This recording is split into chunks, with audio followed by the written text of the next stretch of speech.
Sa number 4, presyo sang live weight sang baboy ang sa karon nagsarurot na. Inisuro sa kay Rick Lauro ng President sa Alliance of Hog Raisers Association of Negros Occidental dalaman sa epekto sa pagmalasakit sang baboy.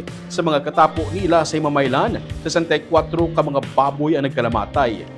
Dagdag o nadagdag ang presyo karon sulo sa iya. Hindi malikawan nga may iban nga nagakahangawa. Sang bulan sang Mayo, 155 to 160 pesos pa ang kilo sang live weight.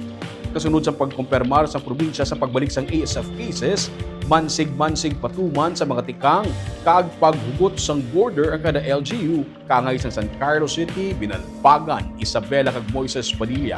Sunod sa kay Mayor Gilson Tobeliara sa San Enrique, nagdangat sa mga 5 million pesos ang kahalitan nga natuga sa pagkapatay sa mga baboy sa ilang banwa. Hugot nga protocol ang ilang ginapatuman. Nagpositibo sila sa ASF. Ginapatod nila kung pilagyan ang nagkalamatay nga baboy. Sunod kay Mayor John Paul Alvarez, may mga nagkalamatay man sila nga mga baboy sa banwa sa ilog. Mga 30 sa mga lowland barangays, ginulat pa nila ang resulta sang blood test nga gipatigayon sang probinsya. Magabutang pa man sila sang border control. Wala sang hog deaths nga na-report sa hinubaan. Ginsiling ni Mayor Daf Reliquias, regulated ang pagsulod sang mga baboy sa ila lakip na ang imported meat. Umarin pa man sadto, wala na nilaging kakas ang border control ilabi na sa boundary sa Negros Oriental. Una nga nagpatuman sa pork ban ang banwa sang La Castellana.